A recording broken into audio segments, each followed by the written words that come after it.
All right, an atom, we've talked about this, has a radius of about an angstrom across, or 10 to the negative 10th meters, okay? And it consists of a cloud of electrons moving around the positive nucleus. The core of the atom, the nucleus, is about 10 to the negative 14th meters across, okay? By the way, I keep saying that the atom's about the size of an angstrom, or 10 to the negative 10th. That has shown up on the exam before, where they've asked how many atoms will fit on the top of a head of a needle, or a top of a pin or something. And they'll tell you the radius of the pinhead, and they ask how many sit on there. Okay? So you need to know roughly how big an atom is. 10 to the negative 10th. Nucleus is 10 to the negative 14. Okay, 99.9% of all the mass of the atom is concentrated in the nucleus, right? Most of the atom is essentially massless and empty, okay? Empty space. Empty space. So no offense, you're mostly empty space. I heard that. It is true. Something feel like that. All right, we're going to delve down, way, way down. So the nucleus is 10,000 times smaller than the atom itself. But that's where all the mass, almost all the mass is concentrated. All right? Now, what's a little what? That's the nucleus.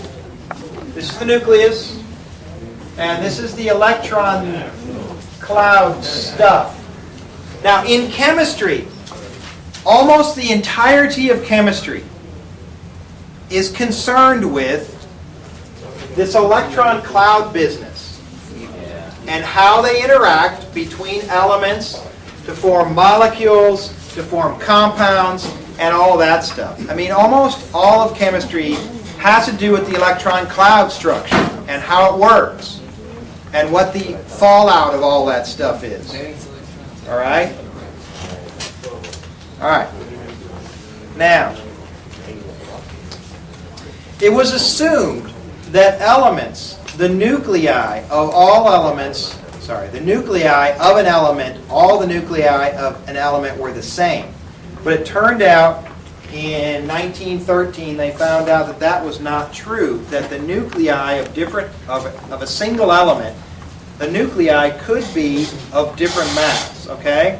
So they came up with the idea of an isotope. So let's talk about all of that stuff, all right? Here you go. Uranium 238.92 as opposed to uranium 235.92. Okay? You prefer the 238? Me too. I prefer the 235 because I can make it go boom. Yeah, that's why we don't break that. All right. Alright, so you'll hold the 235 in your hand, and I'll hold the to hold the 238. And we'll both mix and we'll whack them together and see what happens. And I'll just stand, a ways away.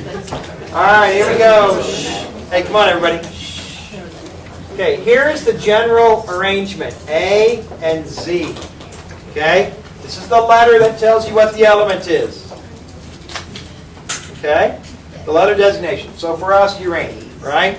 Pb is lead, H is hydrogen, O is oxygen. Okay. We really don't need in physics to know what the letters are or what the elements exactly are. It is helpful, but it won't be tested for memorization purposes. Okay?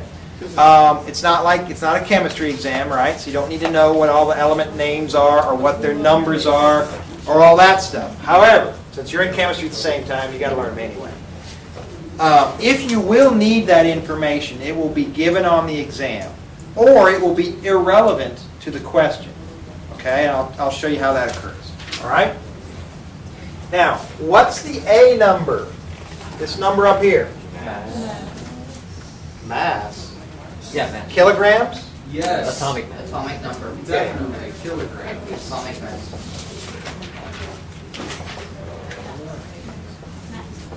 Atomic mass. Okay, what's the Z number? Atomic number.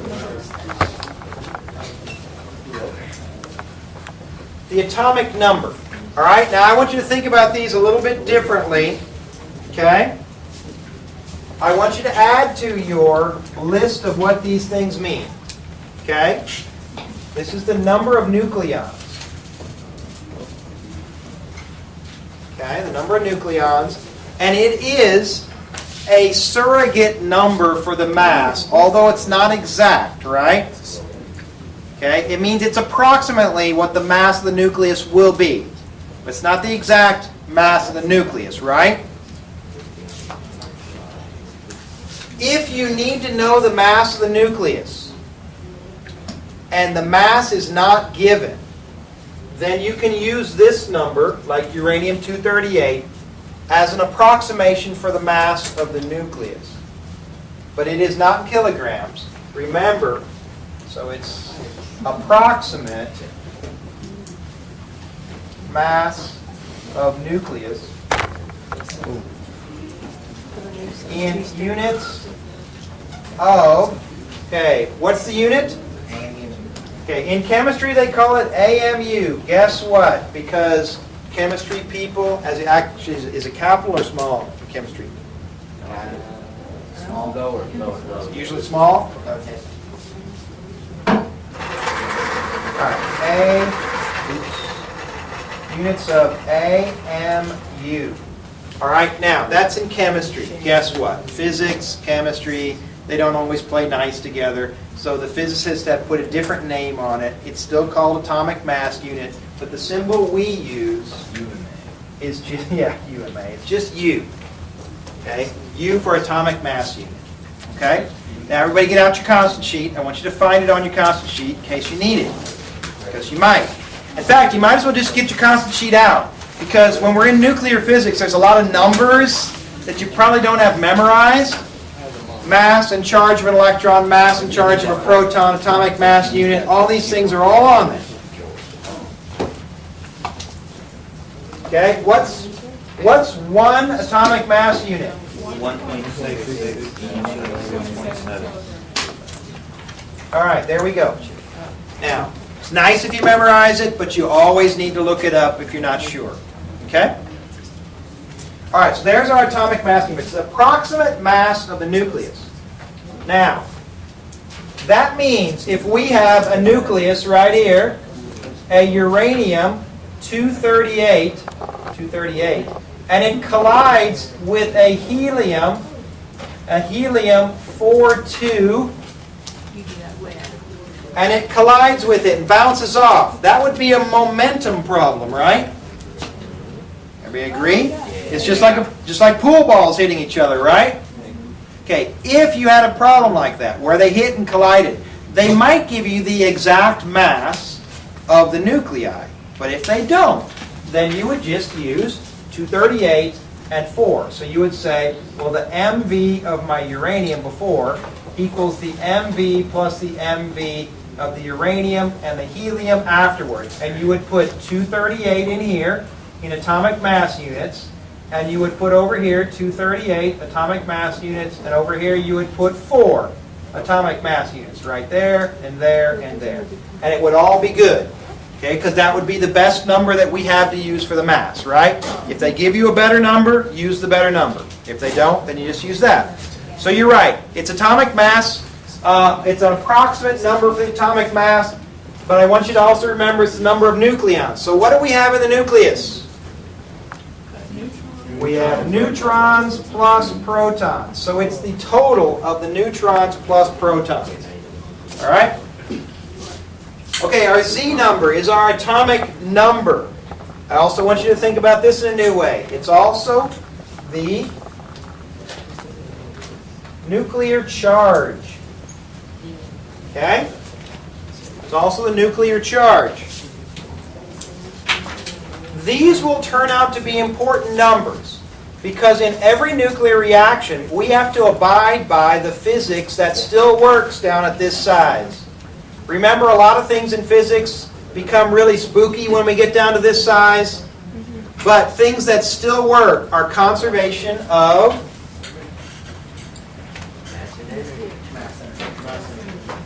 conservation of, we'll start with number 1, charge. Conservation of charge is still good. Number 2, conservation of mass, energy is still good. Number 3, conservation of momentum. So what isn't? Well, what's no good is like F equals ma. And conservation of regular energy or conservation of regular mass is not exactly still correct because E equals mc squared, which you missed last time. Energy turns to mass, mass turns to energy. So conservation of mass is not exactly correct. Conservation of energy is not exactly correct. It's conservation of mass energy. Now, in our class, we will normally, when we do conservation of mass energy, we will do conservation of mass energy in units of joules. I think in chemistry sometimes you do conservation of mass energy in units of kilograms. So you'll have like, sometimes in chemistry you'll have a massless particle having a mass. Sometimes. Because you can convert its energy into a mass equivalence with E equals mc squared, right? So just be careful. Any questions about these things? Okay? All right, so conservation of charge, conservation of mass energy, conservation of momentum. Those things will have to be true in any nuclear reaction.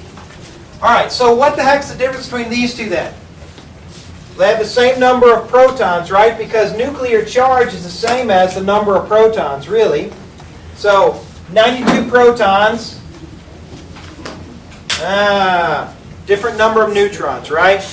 So isotope is same number of protons, different number of neutrons. Okay, so it's going to have a different amount of mass. Okay, there are roughly about 90 natural elements. Actually, there are 90 natural elements. 92. No. 2 of them don't show up. Technetium and... Total lies.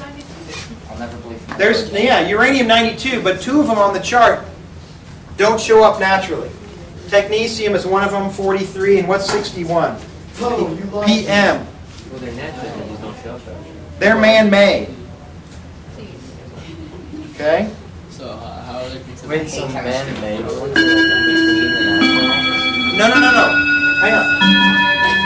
On the periodic table. All right, on the periodic table, there's a couple of holes.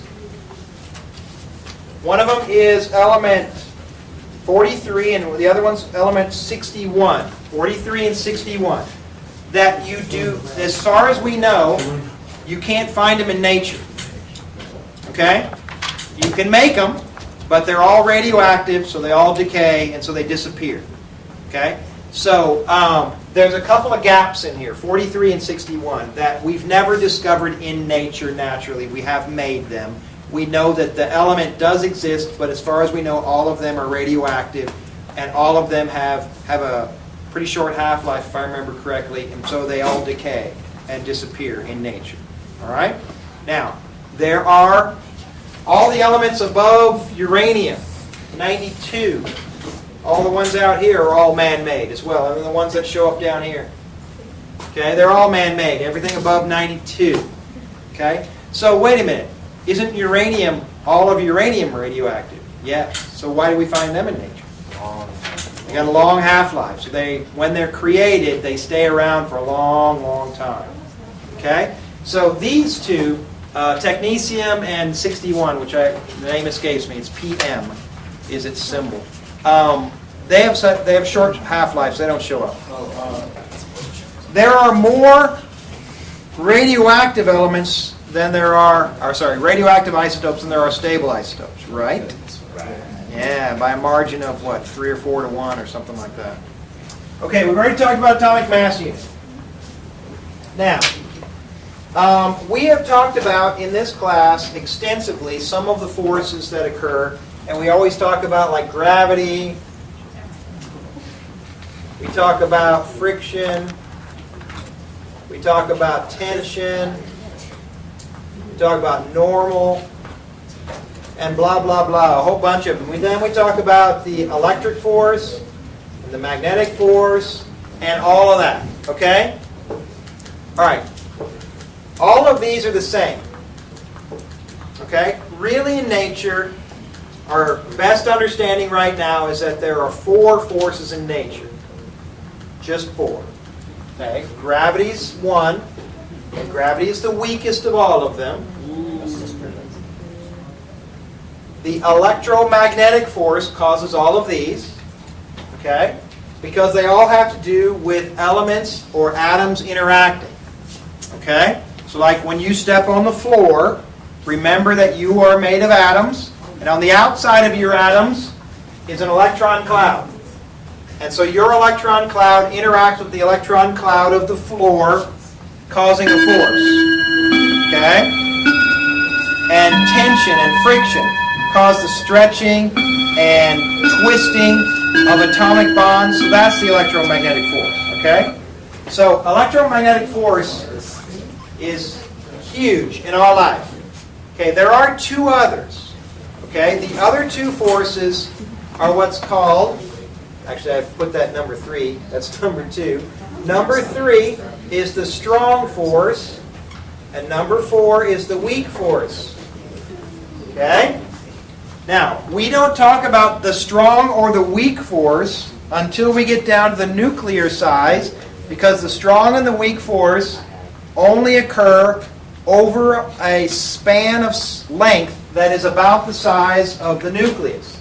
So once you get any bigger or farther away than this, you generally don't feel the strong and weak force anymore. Don't forget number 5 is the force. All right, I'm going to ignore that. The force.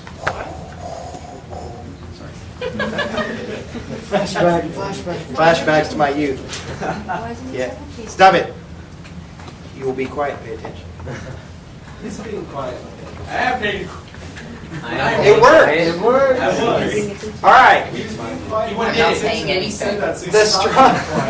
The strong force is responsible for, you see this? How is it possible in a nucleus to have protons and neutrons and more protons and more neutrons and more protons and more neutrons all clumped together so close? Well, the neutrons don't repel each other, but the protons sure do. And so they call it the strong force because the strong force is stronger than the electromagnetic force and overpowers the electromagnetic force, causing them to attract. Okay? It's what holds the nucleus together. The weak force, on the other hand, is what causes nuclear reactions, which we will not cover at all in this class, because it's beyond the scope of this class. Are we supposed to widen her? We are, with the strong force. Okay. Now, the strong force can be thought of as a force, but you know how you know how gravity only attracts, right?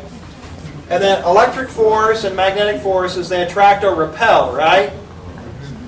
Okay, the strong force is even weirder than that. The strong force, if you think about it this way, It only repels? it repels and attracts, depending on the distance. Okay? So like for instance, if I take a proton and just push them close together, they're going to repel because of the electromagnetic force, but they will also they will not be drawn together by the strong force until you get into this region. Okay? And if you get the protons too close, they'll repel. Okay? So it's like a sweet spot where they fall into. So I put one proton here. The other proton, if you get it past this hump, will fall into this energy well. And the protons will be approximately that far apart. Yeah. So we can think of the strong force in this fashion. But what's really a cool way to think about the strong force is a little bit different. So let's sidestep for just a second. And let's talk about something else, and we'll get back to the strong force. Okay? All right. Let's talk about a helium nucleus. Bum, bum, bum. Helium, 4-3. The mass of a helium Whoa. is equal to 4.002603 U. 3? Yeah. What did I say? You said 4-3. T. 4-3. 4.2. better? It's a helium-lithium hybrid. So, sorry, helium. All right, a proton has a mass of 1.007825. A neutron has a mass of 1.008665. All right, get out your calculators. I'd like for you to build a helium nucleus with protons and neutrons. Tell me how much it's supposed to weigh. David asks, okay, if they give us a proton and a neutron, will they give us the charge and the mass of the proton and the neutron? The answer is yes and no. They will have to give you the mass because they do not expect you to memorize those. However, they would expect you to memorize what the charges of these are. Okay, so what's the charge of a neutron? 0. 0. What's the charge of a proton? 1 plus 1 what? Plus 1 of those thingies. Plus 1 plus 9. Holding it together. Plus 1 of an electron charge, right? Okay, so do you have to memorize the electron charge? Yeah, it's helpful, but where can you find it? On your constant sheet. So you'll have to know at least that it's plus 1 of an electron charge, then you can find it on your constant sheet. Okay? Okay, so if I have 2 mass of proton plus 2 mass of neutron, what do I get? I got 4.03298. 4.03298 atomic mass units.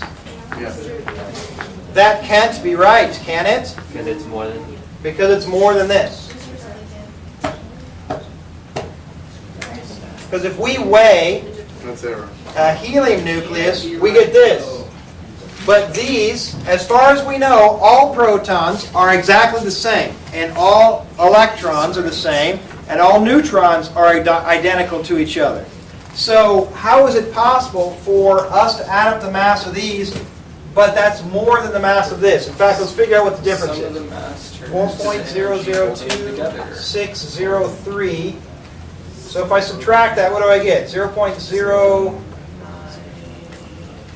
I thought you said that was an estimate. 0.0377. 0.0 what? 3037. All right. I have a delta mass difference. Okay? This is called a mass defect. Kids watching C squared around whatever. It's kilogram. Or a mass deficit. Okay, so here's the deal. We got to rethink things again. We are used to saying that if we put parts of something together, that if we know the mass of all the parts and know what all the parts are, then we know exactly what the whole is like, right? I know the That's- energy that's holding it together too. Yeah, so what happens here is that we're into our quantum spookiness world where mass and energy are 2 aspects of the same thing. So what happens is that we've lost mass, which means it's been converted into energy. What kind of energy? Well, you can think of it this way. It's the amount of energy that's binding the nucleus together. Bond energy? Binding or bond?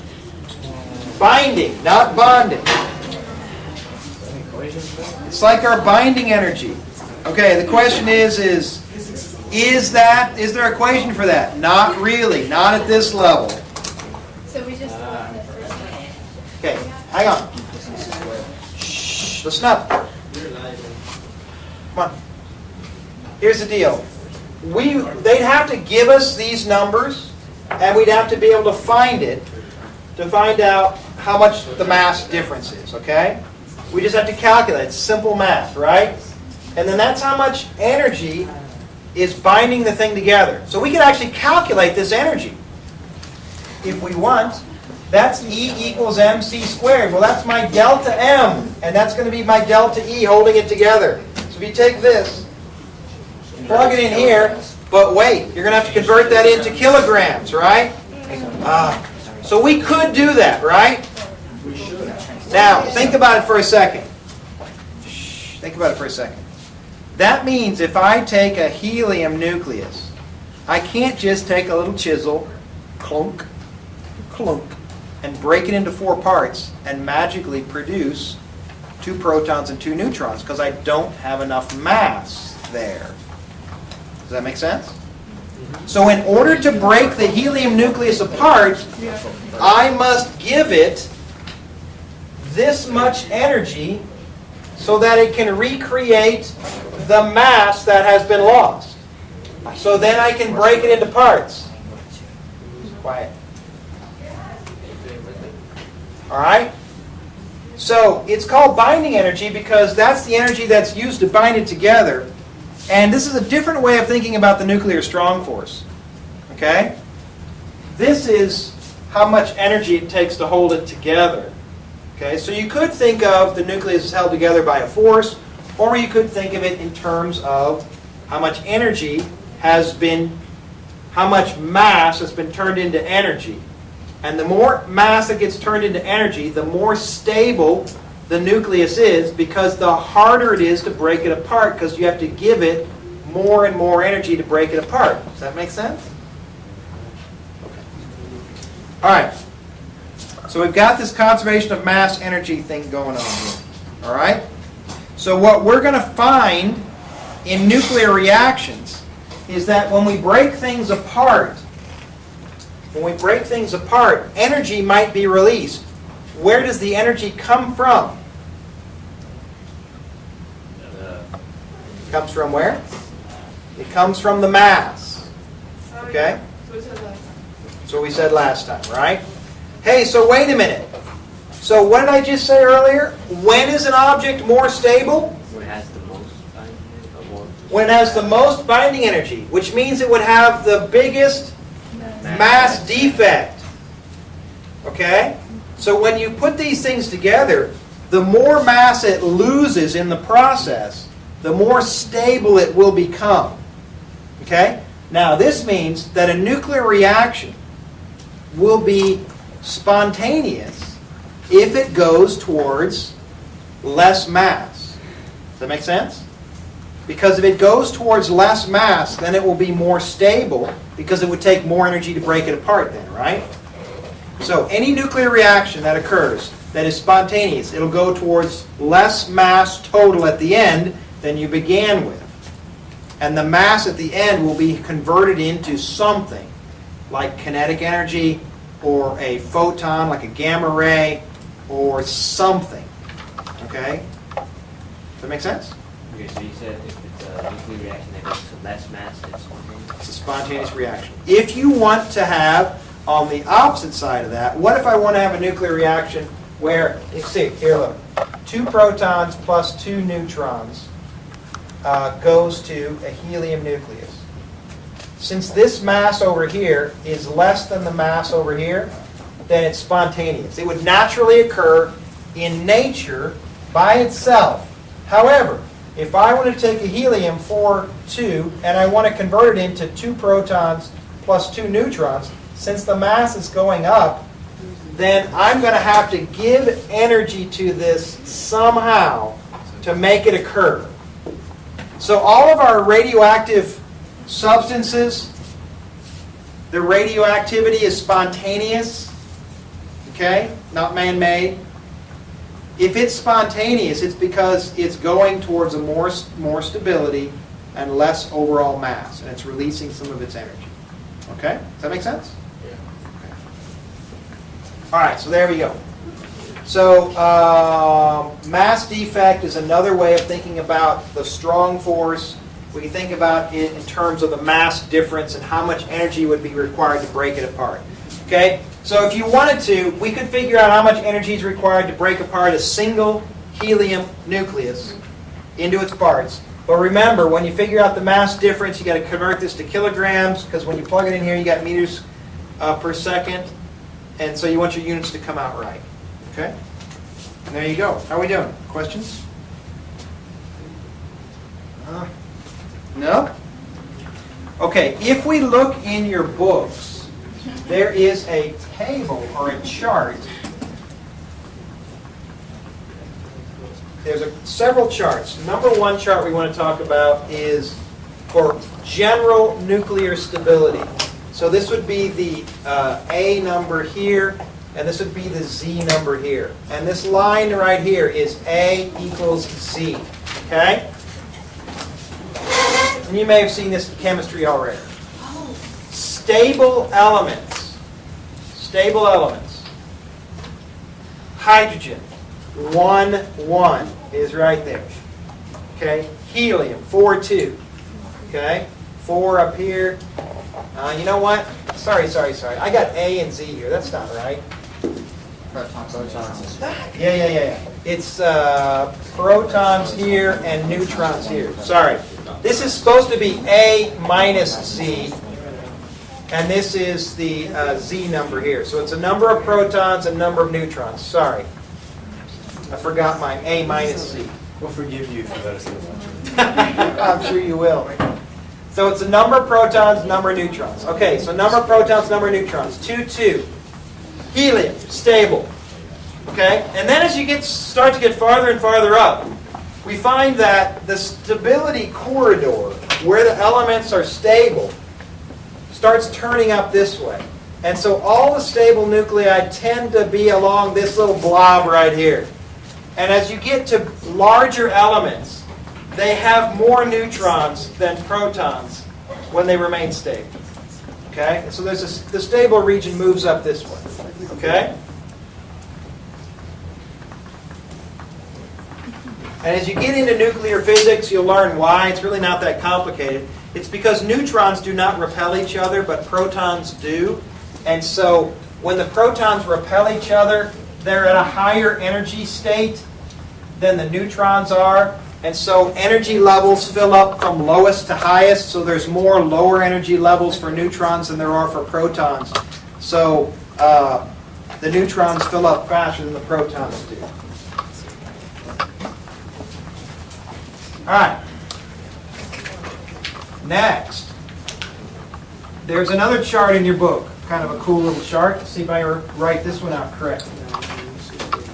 And it looks kind of like this. Okay? And there's several ways to write this. I'm going to write it this way. I'm going to write it as mass defect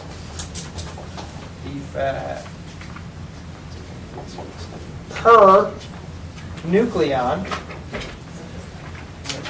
divided by element or protons.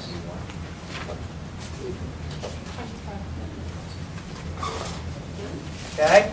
Mass defect per nucleon, which is the same thing as, here, write it this way, delta M over the A number.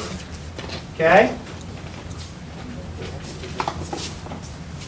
So what this does is it tells you how much mass you've lost overall when you've combined all these things up. So like uranium-238, we take 92 protons, find that mass, what it's supposed to be. We take 238 minus 92, that number of neutrons, add up how much mass we have there, put it all together, and then we figure out what mass uranium-238 really has. That's our mass defect, the difference between those two. And we divide by how many nucleons we have. Okay? And we get kind of a crazy chart as we go through the elements. It goes like this, kind of goes around like this, and it jumps around a little bit in here, but then it goes up, hits a maximum, and then it starts to tail off. Okay? Remember what I said, the more the mass defect, the more stable the nucleus is, right? So this spot up here is the highest stability of all elements for the nucleus. It has the most energy binding it together per nucleon. And that happens to be 42. What's iron? Is it 42? I don't know either. But if it is, that means that really is the answer. And it's always 42. 26 is the 26? atomic number. And what's 42 is moving. All right, it's 26. Scratch that theory. That's right, scratch that theory, dang it. All right, so here's the deal. This explains the sun and nuclear bombs. Okay? So here's how the sun works. You take hydrogen down here. Actually, hydrogen's down here because there's no mass defect. And you turn it into helium, right? When you go from hydrogen to helium, you get a huge mass defect. Which means when you take two protons, slam them together to produce helium, what happens is you end up with a huge mass defect, right? Where does that energy? Yeah, a lot of energy created. Okay? That's fusion. So in fusion, as you move your way up this way in fusion, you release energy. Wait. Stars go from hydrogen, they create helium. After helium, they create lithium. Lithium, blah, blah, blah, oxygen, all these other ones. And then all of a sudden, they reach iron. Oh no. Once they reach iron, say it again. They become too heavy and then they start to It's not because they become too heavy per se, it's because once you get past iron and you fuse it to higher elements, what happens to your mass defect? You get more mass. Yeah, you start making more mass. That means it causes you to have to put energy into it to fuse to higher levels, right? Right, so as soon as the sun gets any iron inside, the sun is doomed. Because it starts to suck energy out of the system. And as it starts sucking energy out of the system, the star will die. It may take a long time for it to die, but it will eventually die. The star? Yes. And notice what happens. When stars are young, they're very bright because they're doing this reaction which causes tremendous amounts of heat. As stars get old and start having these elements inside, they're not getting as much energy out per each reaction. So they get colder. They look more red. Okay? We see it's already becoming that cold. Well, cold relatively speaking compared to a normal sun. Our sun is still down in here. Okay? So we're doing okay. We got a long time. Okay, so this is how fusion works. And here marks the death of a sun. This is where the sun will stop. Well, it'll eventually implode. All right. Out here, everybody. Comanche Peak Power Plant. Woohoo, yeah. Takes uranium-235 and it fissions it, which means you're starting out here somewhere at 92, and then you crack it into pieces, and you end up with a couple of pieces that end up down here somewhere. And notice that you end up with a larger mass defect, so it releases energy. However, this energy change here is not nearly as great as this energy change.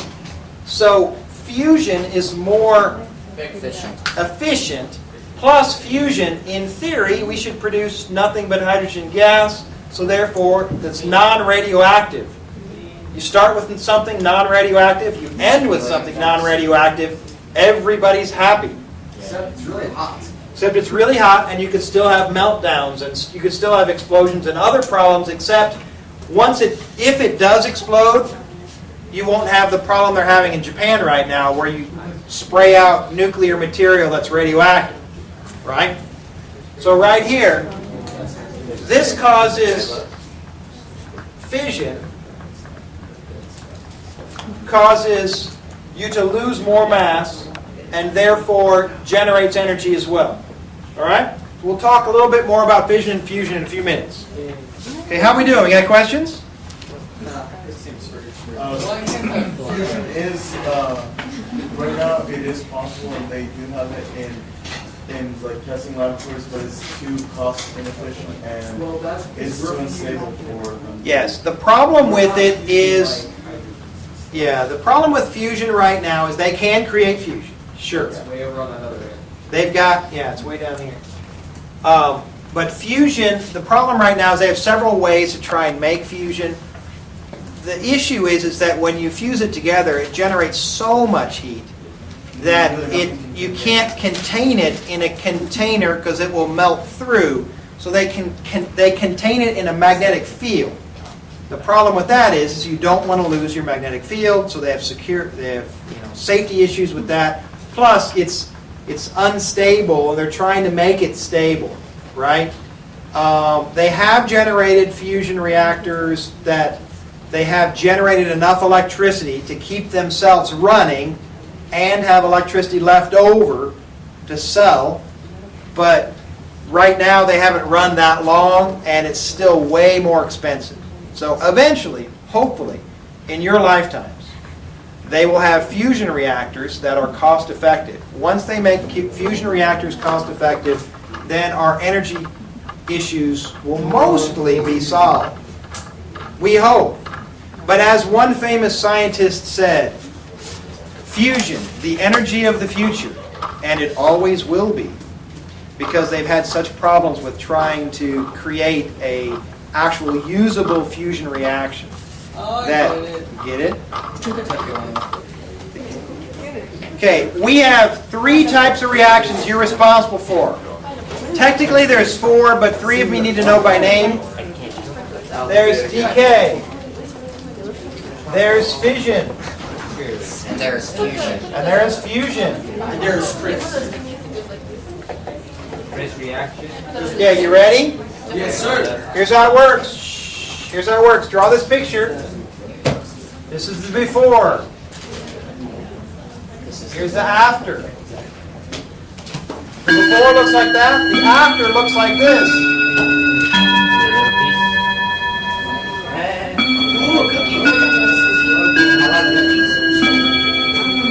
The picture for decay, your visual clue for decay is you have a big atom or a nucleus and a little piece flies off. Okay? Now, fission, on the other hand, is a big nucleus. Now, I should back up. This right here doesn't necessarily have to be a big nucleus. It could be a medium-sized nucleus or whatever. But the key thing is that only a small part of it flies away. Okay, right here in fission, here's the before picture. Here's the after picture.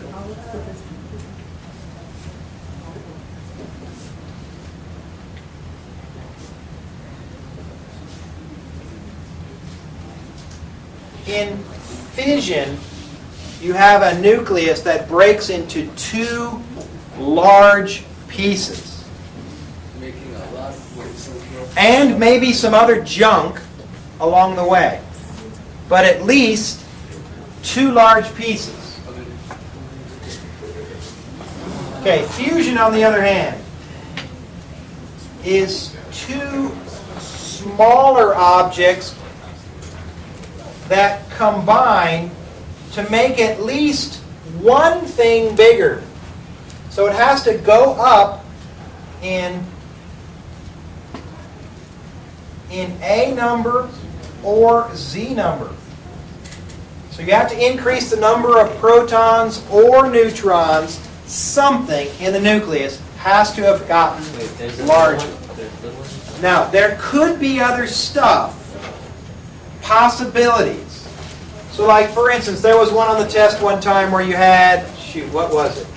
It was I think it was a helium-3 plus a helium-2, and they combined to make, I said helium again, dagnabbit.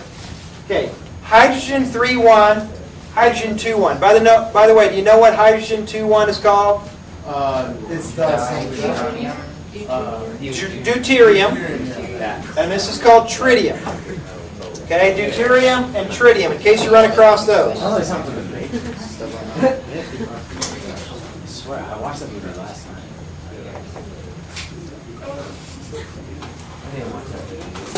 Okay, there's been on the test before. Hey, I'm losing you. There's been a question on the test before where it said, what type of reaction is this? Okay, you have 2 objects that fuse together, and notice that it's getting bigger, right? Now there might be some other stuff, but at least part of it has gotten larger, right? That's the key. So this is fusion. Okay? All right. There are other reactions, and most of these are ones that are like man-made reactions, where they might have something like this. I'm going to take a carbon, and I'm going to shoot an alpha particle at it, and see what I get.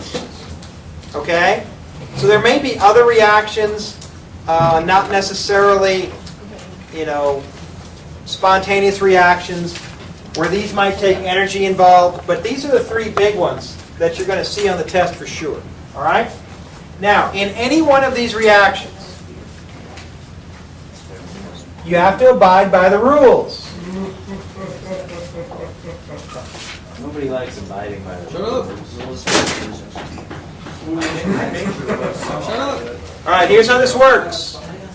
If I have X that turns into Y and W,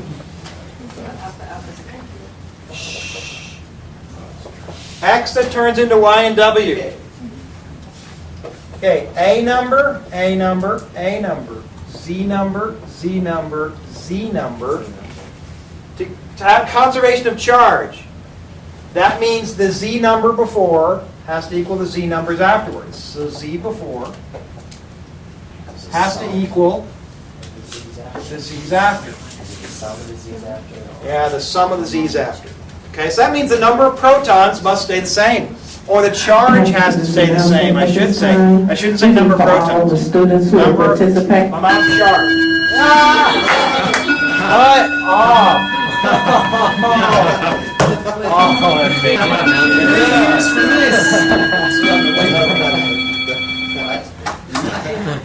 Yes. Was he kidding? Oh. Does he have the Yeah, they don't have. All right. Conservation of nucleon number. So the A numbers before, on the left, have to equal the A numbers on the right. Piece of cake. Okay, now it gets a little bit harder. Conservation of mass energy. Conservation of mass energy means that all the energy before must equal the energy after. Now let's take a look at that. That means all types of energy. So that means mc squared before. In most of our reactions, it'll be like this. mc squared before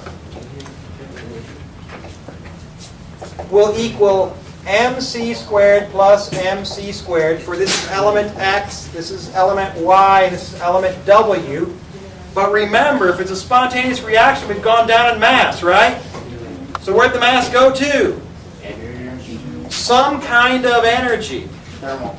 It could be thermal energy. It could be photon energy. It could be kinetic energy. So it would be kinetic, maybe. Oh, wait, but this It is might be assuming- HF. It might be, heat. Yeah, Q. Wait, we're assuming this is if we lose mass, right? Yes. I'll show you some examples. So there's always going to be mass loss? Not if it's a man-made reaction. Generally, they don't show up on the exam, though. It's because what'll happen before is they'll say, I take two, like they're going to do some sort of man-made reaction where they take an element and they shoot something at it to see what they get. So it might take this element plus, or this nucleus plus kinetic energy before would equal this after. Okay? I'll show you what this looks like in a minute. All right? And our last one is momentum. So that means the momentum before equals the momentum after. All right, so everybody, I drew this one wrong on purpose. So what, the other one moves slowly that way? Yeah, conservation of momentum. If this thing shoots off this way, what's that got to do? Shoot off the other way. Yeah, it's going to have a small velocity back that way. This one's going to have a big velocity that way, right? Okay. All right. So let's do a little practice, and we'll talk about how they work. It's really pretty straightforward. Oh, before we do that, put that down. We have to know all of our different symbols. Okay, you ready? That kind of scared me. You said Proton, neutron, helium, hydrogen, alpha particle, beta particle, ooh, gamma ray, positron, That's not a sample, that's just, where are they? electron, electron plus and minus. Okay, here we go. Proton, A and Z number. So A is it in the nucleus? Yes. Does it have a charge? Yes. Neutron, in the nucleus? Yes.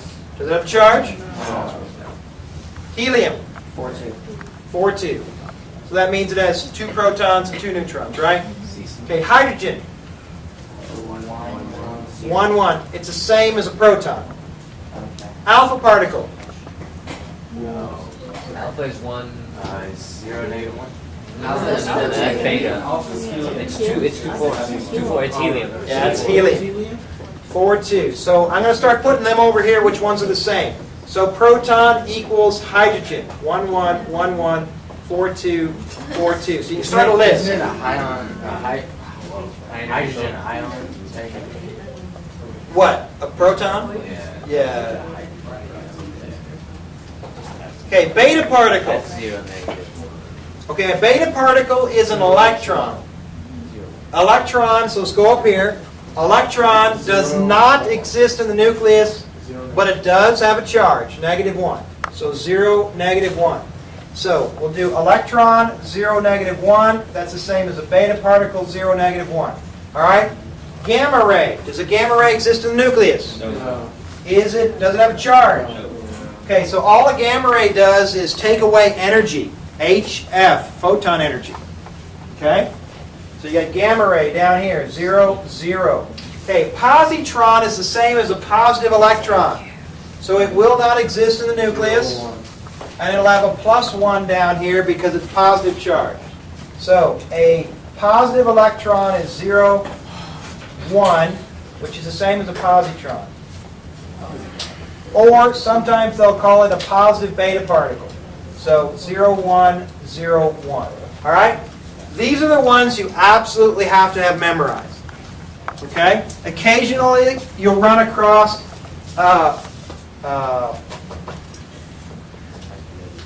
deuterium, 2-1, tritium, 3-1. I think lithium, Li, is showing up occasionally. But for the most part, you don't have to memorize any of the other ones, although you may probably have memorized from chemistry already. Okay? Just pound it into our head. Just about all of them? They've been drilled into your head? No, hammered. Hammered repeatedly? Chisel. Chiseled on your medulla? Oh, Okay, here we go. You ready? How about this one? 244.94 Pu turns into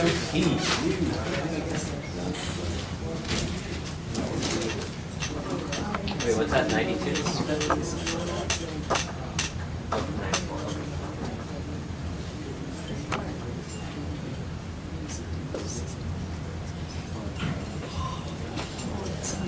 That's 44 or 40. 41. all right. Here's our next one. It's all you can eat. Just go there. Stop talking about food, you. Hey, I was talking about A&M. I like food. A&M food. different. I categorize.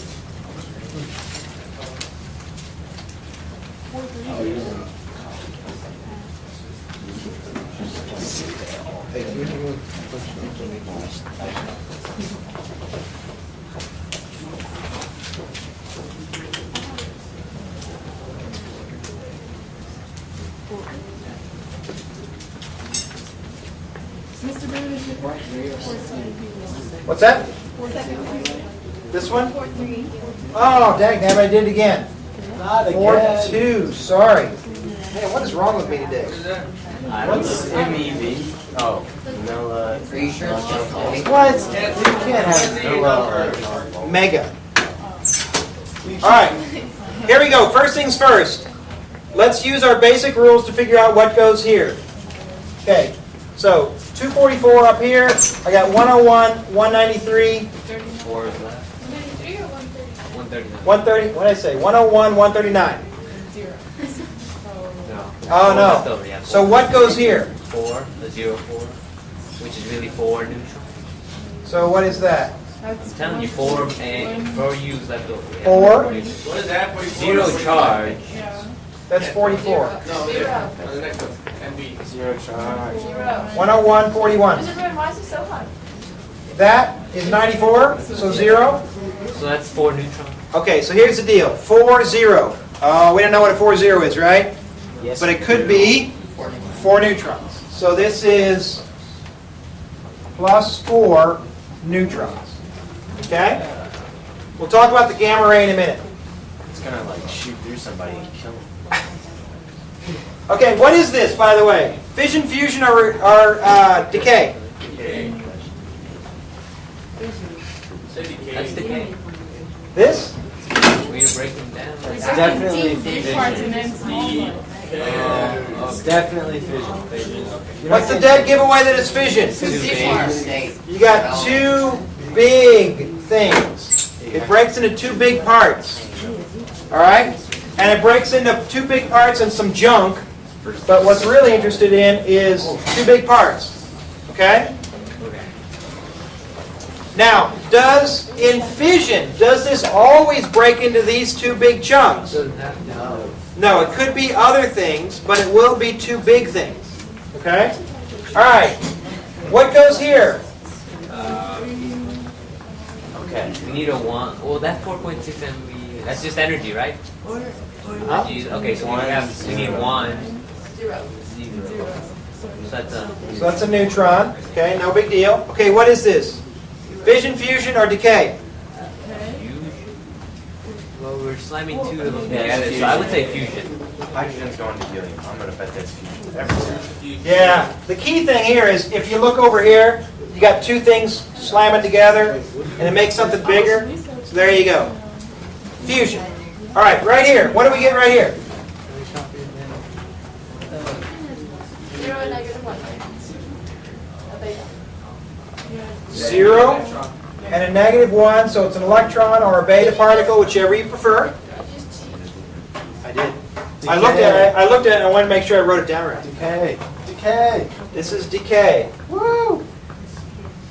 Because only a small bit comes off. It's a little tiny thing. Now, in decay, the tiny things that will come off will be beta, positron, alpha particles. Those are the big 3. Those are the big 3. Beta, positive. They are little. Alpha particle will still be small in comparison to the rest of the products. Well, what if the alpha, since it's a 2-4, if when we were talking about, say, hydrogen instead of, then we wouldn't consider it. It'd still be decay. Still.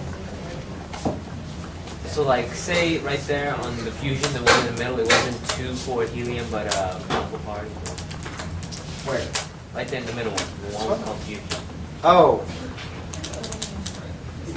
It would still be fusion, but yeah, it's still be fusion. Because you got something bigger. All right, now let's talk about this other stuff. Everybody, we just took care of these 2. Using these 2, you can easily figure out what the missing pieces are in a nuclear reaction, right? A numbers must add up on both sides. Z numbers must add up on both sides to be equal, right? Piece of cake. So conservation of charge, conservation of nucleon number. Okay, here's the harder ones. Conservation of mass energy. All right, now look at this decay right here. This kinetic energy that was produced. which of these two objects will get the lion's share of the kinetic energy? The small. The small one, right? Because it's going to be moving really fast, right? So a lot of times what they'll say is that this kinetic energy is all in this beta particle. And they'll ask you, how fast is the beta particle going? Okay? So the mass difference between here and here will account for the mc squared. That delta mass, they're saying, is turning into kinetic energy. And then they'll ask you, well, how fast is it going? Well, that equals 1/2 mv squared. You just put in the mass of your beta particle, right? And figure it out. So, bingo. We've taken care of mass energy, right? Now they're going to ask, guess what? How fast does this nucleus recoil? Yeah, then you got momentum, right? So you'll say the momentum before, if this was sitting still, was 0, right? Therefore, the momentum of this one and the momentum of this one must be equal and opposite, right? If they didn't give you the mass, well, they're going to have to give you the mass, right? Because the beta particle has got really tiny mass, right? You can't just use the mass number, atomic mass number, in this case, right? They'll have to give you what the masses are, all right? Most of the time when they do one of these, it's going to be an alpha particle here. Alpha particle travels off, and this one recoils. And you'll do the mv of this one must equal the mv of this one because we started off at rest. So this one's got a mass of 192, and if it's an alpha particle, you'll put in 4 for the mass. All right? And you'll put in your velocity you got right there. Does that make sense? They'll give us the value for A, or they'll want us to solve They'll have to it. give you the, well, they might ask you to solve for it. So they'll give us the mass. Sure, they may say, look, what's the kinetic energy that's released? Okay. And so you'd have to find the mass of this and the mass of this, take the delta, multiply it by c squared, that's the amount of kinetic energy that's produced. And then they say, then they can use that to do momentum or whatever. Okay? All right, this right here. They might say in this reaction, look, in this reaction you've got this nucleus and this nucleus colliding to form this reaction and energy. And they'll say, what's the mass defect? Or how much mass is lost in the reaction? Can you just say that? But you want to convert that into kilograms, all right? So, first of all, EVs, that's energy, right? What's MEVs then? Mega. Mega EVs. This is 4.6 e to the 6th EVs, which we can convert into joules, right? Yes. And we can convert that into mc squared. So this energy right here times 1.6 e to the negative 19th joules per EV. Divide by c squared, and you find the mass difference. Does that make sense? Yes. So you've just done mass energy equivalence. Because this energy's got to come from somewhere. It comes from the mass that was lost. Got it? All right? And then they might do another one. Another way for them to do that is they give you the mass difference, say right here. And then they might say, if that mass difference is converted into a gamma ray, what is the frequency of the gamma ray? So once again, you would take the mass difference between the two sides, and that times c squared would give you energy. And that energy turns into a photon. So you would find the frequency of your photon. Okay? So you've got several ways for them to use this mass and energy. They could use it as kinetic energy to figure out the velocity of something flying away. They could make it a gamma ray, for which you have to find the frequency of it. Or, what was my other one? Or they could give you the energy and make you work backwards to find the mass. Okay? It's all E equals mc squared conversions, right? Not that bad. All right, how we doing? We doing okay? Yeah. All right, then let's solve a few problems and see if we can get it. All right? I think most of you will find, we've covered the vast majority of this. I'm going to go back over it just to make sure I've skipped anything. we've covered the vast majority of what you'll need to know for nuclear reactions, okay? Half-life is not on our exams, okay? So I know you talk about half-life in chemistry, and it's an important part of nuclear reactions for radioactive dating and all kinds of things like that. However, it's not going to be on our exam, just the nuclear reactions themselves, okay? And the big thing is conservation of charge, conservation of nucleon numbers, so A number and Z numbers, conservation of mass energy, and conservation of momentum in each reaction. If you remember that, you'll get most of them right. Okay? So let's get out our review packet. So take a look at it.